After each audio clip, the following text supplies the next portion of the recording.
Então, eu acho que estão mais ou menos definidas as coisas em termos dos quatro grandes aqui. O Botafogo, a grande missão dele é chegar na Libertadores. O Vasco é tentar um título que ele já não ganha há bastante tempo. E Flamengo e Fluminense estão ali. Para o Flamengo seria muito mais importante até do que para o Fluminense esse título, porque o Flamengo evitaria um tricampeonato do Fluminense, o que, por mais que o estadual perca a importância, é sempre desagradável para o rival, e voltaria a ganhar um título, coisa que o Flamengo não faz há mais de ano, gente. Olha só, o Flamengo não ganha um título há mais de um ano. Então, o Carioquinha, por menor que seja, tem lá uma certa importância. Mas é claro, o Fluminense, se puder botar água na sopa do Flamengo, ele vai botar. Mas a Recopa, concordo com você, Marília, a Recopa é mais importante do que ganhar o Carioca de novo. A Recopa é um título internacional, um título que vale uma grana e que o Fluminense não tem. Então, seria importantíssimo. Pois é, 9 milhões esse título.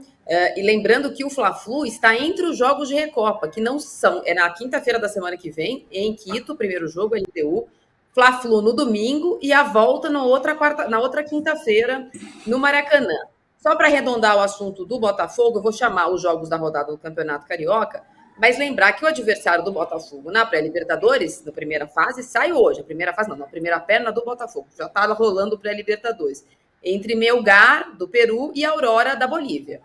Foi 1-0 na Bolívia, hoje o jogo é no Peru. Ambas as viagens difíceis, longas, não é fácil. Então, o Botafogo sabe que no meio da semana que vem, e depois no meio da outra semana, tem esses jogos que implicam o que vai ser ou o que não vai ser essa rodada. André, você põe a rodada para mim, então, do Carioca, para a gente pegar a ponte aérea de volta daqui a pouco. Então, hoje a gente já teve 2-1 para o Sampaio Corrêa em cima do Madureira.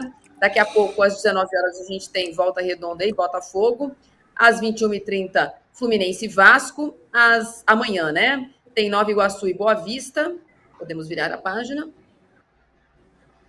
Portuguesa e Audax. E Bangu e Flamengo. Flamengo que não toma gol de ninguém, Renato. Que coisa maravilhosa, que delícia o Flamengo mesmo. Meu Deus do céu. Contra esses Mas tem feito pouco. Esses ataques de riso que jogam contra o Flamengo, pelo amor de Deus. Eu quero ver o Flamengo não tomar gol nos jogos para valer. Porque contra o Vasco, por exemplo, ele não tomou 2 gols porque o Léo Pereira estava disfarçado de santo, né? Ele fez 2 milagres. Ele fez literalmente 2 milagres para evitar os gols do Vasco. Agora, o Flamengo está numa situação... Esse jogo com o Bangu expôs um problema sério do Flamengo. Já se sabe que o De La Cruz não joga, porque teve um problema no ombro. Isso aí, tudo bem, foi uma queda, tá? Não vale a pena forçar. Hã? Também teve isso. Ele machucou o ombro no jogo e acabou de deslocar na Sapucaí. Mas, de qualquer maneira, esse jogo não é importante. Agora, o Pulgar não vai jogar porque levou 3 amarelos. O Pulgar é um problema. O Pulgar é um ótimo jogador, mas ele leva 3 amarelos a cada 4 jogos. Então, ele não joga. Aí todo mundo diz assim, não, tudo bem, vai jogar o Alan. O Alan está no departamento médico. O Alan está parecendo que vai pegar aquela maca que era do Rodrigo Caio, porque ele está lá para recondicionamento muscular, aquelas coisas que ninguém explica. Deve ter tido uma contusão muscular. E aí, em vez de falarem isso, diz, não, é por um breve período de 12 dias. Desde quando período de 12 dias é breve no futebol? São quase 2 semanas. Vai perder pelo menos 2 jogos. São 4 jogos quase. Imagina, 4 jogos. Então, como é que é breve período, né? E outra coisa, joga uma coisa de preocupação. Tipo, o Pulgar vai ficar 9 jogos fora durante a Copa América. O reserva dele é o Alan. Se o Alan começar a ter problemas físicos, quem vai jogar? Para que o Flamengo está negociando o Thiago Maia com o Internacional? A troco de quê? O Flamengo não precisa de dinheiro. Vai vender o Thiago Maia para depois ter que jogar com o menino, com o Igor Jesus? Pode ser até que tenha talento, mas até agora nenhum dos treinadores que o pegou no profissional o botou para jogar. Então, olha, o Flamengo é mais uma do Marcos Braz e Companhia Limitada. Fora a novela Léo Ortiz, que eu não aguento mais a novela Léo Ortiz. Pois é. Eu vou ler um superchat aqui, que é uma... Eu até sei sua resposta, mas, Renato, não era para esperar mais do Flamengo pelo tempo que o Tite está à frente? Vai teimar com o jogo posicional? Tá bravo igual você, o Thales Romanato. Ele vê mais ou menos como eu, né? É claro que ainda é início de temporada. Ninguém queria ver o Flamengo do Tite voando, não dava para estar voando essa temporada. Já. mas já podia estar melhor. Já podia estar melhor. Continua a ser um time meio arame liso, um time que tem enorme dificuldade de transformar as poucas chances que cria em gol. Sobre o posicional, o Tite adora. O Tite adora. A única maneira de fazer o Tite não abrir mão dos pontinhas, como ele chama, a gente não chama de pontinhas, ele chama de externos. Antigamente ele chamava de externo desequilibrante. Dessa vez, pelo menos, ele tirou o desequilibrante. Mas os externos é se o quarteto do meio-campo realmente se impuser. Se impuser. Aí ele vai ter que abrir mão de um ponta, muito provavelmente o Luiz Araújo, ou se o Luiz Araújo se firmar, de repente, o Cebolinha, e jogar com 4 no meio-campo. Se os 4 não se formarem, não formarem um quarteto virtuoso, ele vai continuar jogando com pontinhas, e aí toma de jogador atarrachado na linha lateral, e toma de atacante esperando a bola chegar. Será o quinto posicional do Flamengo. Vamos pegar a ponte aérea de volta, porque eu vou debater com o Renan e a Alícia dessa obrigação. Quando foi que colocaram na Constituição que é obrigatório jogar com ponta? Daqui a uns saem as escalações, Paulo e Santos no Morumbi, clássico do Campeonato Paulista. E o São Paulo não tem Lucas, já não tem há 2 semanas, e não terá o Wellington Rato. E há uma discussão prévia, daqui a pouco sai a escalação dos dois, a gente vai começar pelo Santos até para adiar um pouquinho disso, Alícia. Mas o Santos vem com desfalque, sim, mas com um jeitão que o Carille deu a esse time. 3 atrás do centroavante, tentando mais uma vitória, uma campanha surpreendente do Santos. E o São Paulo com esta mania titesca de ter que jogar com pontas. Pois é, eu acho que é um clássico surpreendentemente tranquilo, né? Eu até escrevi minha coluna de hoje sobre isso, né? No início da temporada tinha tudo para a gente fazer uma previsão de ser um clássico complicado, falando em Tite, falando em seleção brasileira, o problema que a CBF arrumou para o São Paulo e que deu no que deu, 4 vitórias em 5 jogos sob o comando do Carpini. Para o Santos também, né? O Santos que vinha de anos aí brigando para não cair no Campeonato Paulista, conseguiu finalmente cair no Campeonato Brasileiro, mas no Paulista desse ano abraçou ali o projeto, né? O projeto da Série B, e o time conseguiu se reerguer, inclusive usando jogadores não aproveitados pelos seus rivais, né? Os velhinhos, né? Não está que nem a clínica geriátrica do Fernando Diniz, o Santos, mas também está aproveitando alguns jogadores experientes muito bem. O que o Santos encontrou é uma maneira de jogar que a gente já está acostumado a ver com o Carille, que é um pouco essa transição rápida, essa opção do contra-ataque, que, aliás, o Carpini também tem feito bastante isso com o Rato, tem sido um recurso dele, utilizado, inclusive, contra o Corinthians, naquela vitória que quebrou o tabu. Então, eu acho um recurso muito importante, Marília, não acho obrigatório, não está na Constituição, né? Mas para muitos times é uma das soluções para encontrar esses espaços, principalmente se você não tem um grande meio-campo e se você não tem um grande criador de jogadas, né? No caso do Santos, nos momentos em que o Juliano esteve ausente, essa criação ficou bastante prejudicada. Então, essa opção de fazer essas jogadas enfiadas pelas pontas acabam sendo um bom recurso. Mas o Santos pelo menos, né, no papel, um elenco ainda mais frágil do que o São Paulo. O que me chama a atenção nesse time do Santos, claro, em se tratando do Carille, né, abundam memes e figurinhas do Carille, isso é a sua paixão pelo setor defensivo.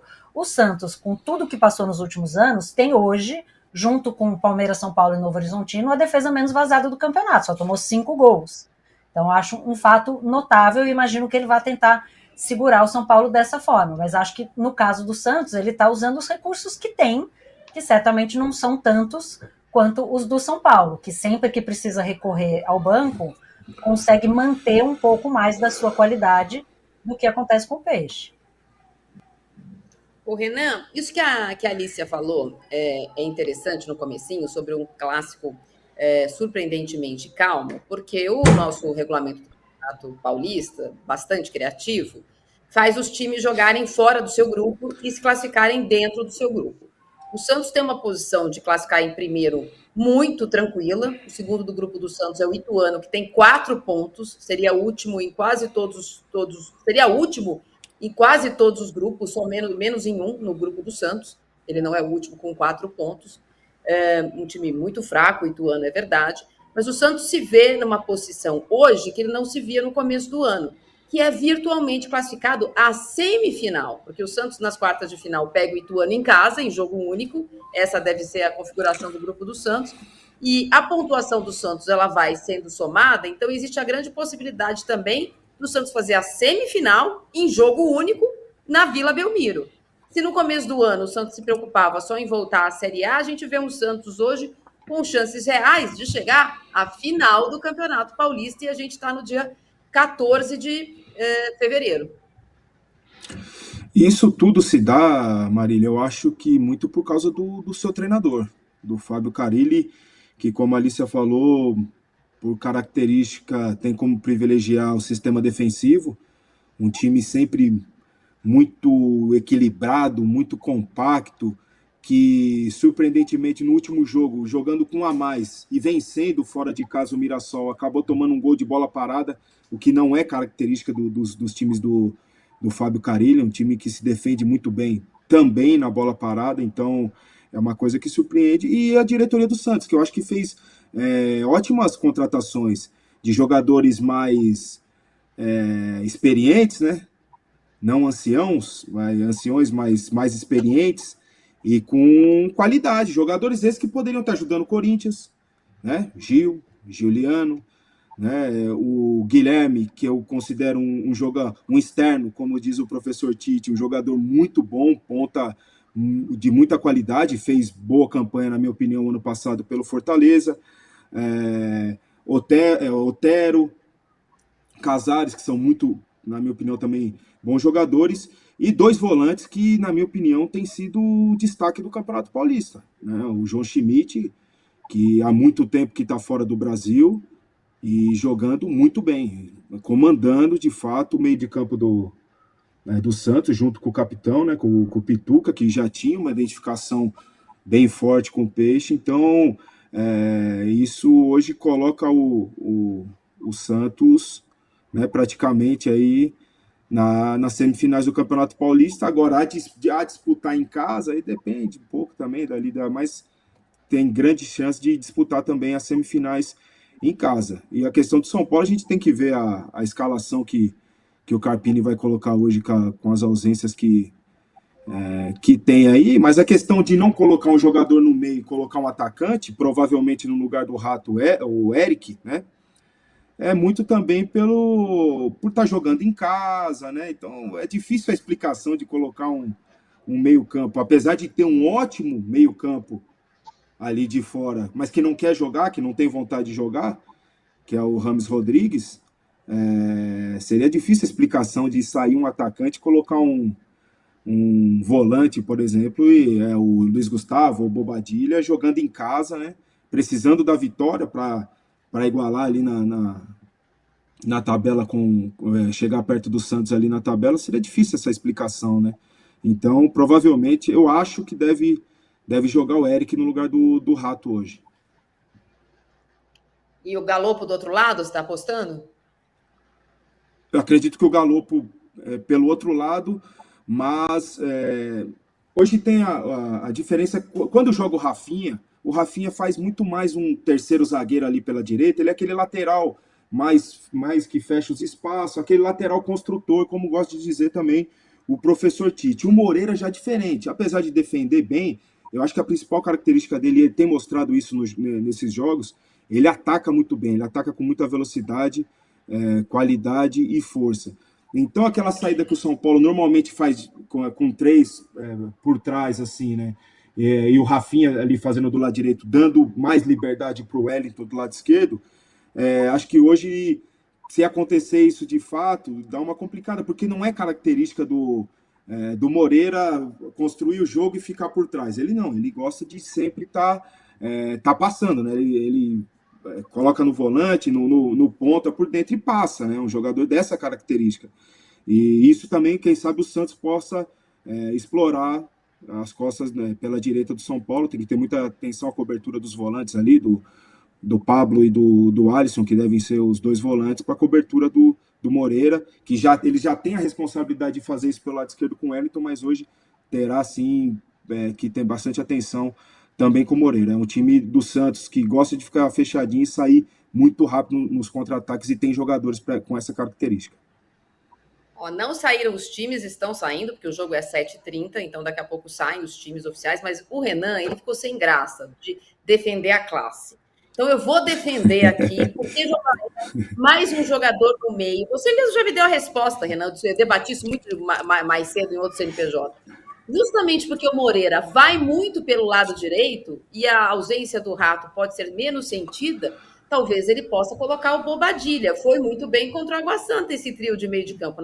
Naquela ocasião não tinha o Pablo Maia, ele centralizou o Luiz Gustavo, colocou o Bobadilha de um lado, o Michel Araújo, se não me engano, do outro lado, fez um trio de meio de campo. Acho que dificilmente ele vai tirar. Eu entendo que o São Paulo precisa ganhar, mas quando a gente equilibra o time, as chances de ganhar aumentam. Porque o galopo do Lucas na esquerda não foi tão bem assim contra a Ponte Preta. Eu quero saber do Renan. Eu defendi a classe. O Renan, eu estou esperando aquela faixa, musa dos volantes. O Renato, você votou. Quem vai ganhar o clássico aqui em São Paulo? Vai ser o São Paulo, o Santos, ou vai dar empate enquanto a gente não vê as escalações oficiais? Eu votei no empate. Acho que esse clássico tem cara de empate. O Santos sabe se defender bem, o Santos está numa ótima fase, mas é o São Paulo que vai para cima, jogando no Morumbi. Não tem a menor dúvida que a iniciativa do jogo vai ser do São Paulo. Eu acho que está com carinha de empate, tipo 1-1. E você, Alice, eu pedi para as pessoas votarem na nossa enquete. No começo do programa a gente falou sobre o Clássico Carioca. Daqui a pouquinho a gente também vai colocar lá um plano de saber a nossa temperatura para ver quem vai ganhar no Maracanã. Mas você votou São Paulo, Santos ou empate? São Paulo. Acho que o São Paulo vai fazer valer a força de jogar em casa, né? O São Paulo tem aí uma sequência, são 11 jogos invictos no Morumbi, e acho que hoje vai fazer o seu, vai se recuperar desse tropeço aí contra a Ponte Preta e ganhar do Santos, mas acho que vai ser um jogo duro.